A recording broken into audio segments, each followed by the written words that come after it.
pictures of that. The fire department still have pictures of when that, of that fire. A lot of the older people there in town, a lot of the businesses, the older businesses, they still have pictures of that. And remember it. That's something that they remember. Yeah, yeah. Randy, what would you do if elected next Tuesday as sheriff? Anything different? What I think needs to be done, and I'm going to tell you this. When the current sheriff was elected, he did some very good things for Ashtabula County. He really did. He made some very good changes, and he did some very good things for this county. Those days are gone. I think it's very easy in that position to become very mundane, to become very systematic and complacent. And I think it's just time for some new eyes in there. I think it's time for some new blood in there. I think it's time for us to take a look at where we want to be in this county. We see where we're at. We see where we're at under the current, and it's a complete overhaul in the county. It's a complete picture. With all the infighting and stuff like that of the elected officials, we can't ever get anything positive accomplished for this county. We have to work together. And how would you change that? Well, law enforcement, number one, I think, first thing we have to do is we have to start working together as elected officials. We have to start looking at what is in the best interest of the citizens of Ashtabula County. Not what's in the best interest of this person or this department. We need to look at what's in the best interest of everyone in this county. Okay. Once we start focusing on what's best for the citizens, our jobs are very easy. They really are. Law enforcement has its roles. The commissioners have their roles. EMA has their. Everyone has their roles.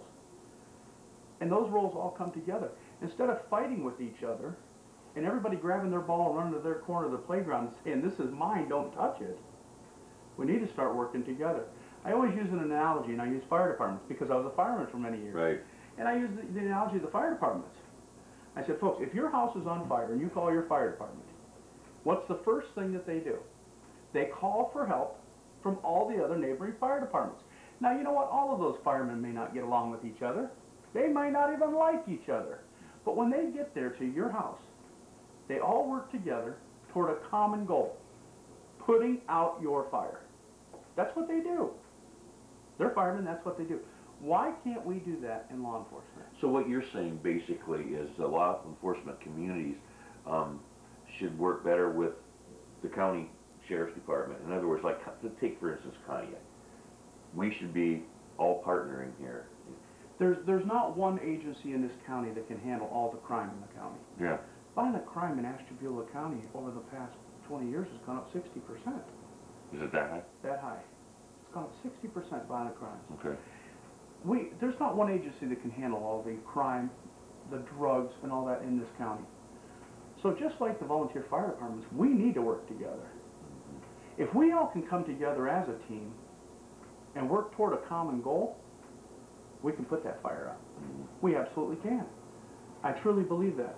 And I don't want to give anybody any false impressions here. One of the things that people will tell you that know me, I'm a realist, and I tell the truth. When it comes to drugs, we're never going to stop the drugs, folks. It's never going to happen. You can't stop them. But you know what we can do here in Ashtabula County? I've talked with David Schroeder. He and I have been talking constantly about this problem. We're not going to be able to ever stop the drugs, but we can sure make it uncomfortable enough in Ashtabula County that you're not going to want to do that type of activity here. And that's what we need to do. We need to be aggressive, and we need to be very, very conscientious and attack that problem. As a matter of fact, he was just on this morning, and he did say that we want to make it known that we're putting the word out that we're not going to put up with this. We're going to give you the warning that this is what's going to happen, and I think that's what you have to aggressively do. One of the questions I got to ask you, Randy, and this is the first time Randy and I have met today. There were a couple debates or something that were held. I think one was held at Kent State recently regarding your race, and you didn't show up. Is there a reason why you didn't get involved in that kind of thing? We had debates set up in the county here that were moderated by the League of Women Voters. Okay. They were set up, they were moderated, they've been that way for years. Okay. My opponent orchestrated a debate at Kent State. Okay. He paid for it. He's the one that set up the moderators. He's the one that set up everything. And if you listen to the Conneaut debate that we had over here at the Human Resource Center, you know, that's a statement you'll hear him say in there. They call it a Freudian slip. But you'll hear him whenever he talks about this, because he re-challenges me to this debate. And you'll hear him use the word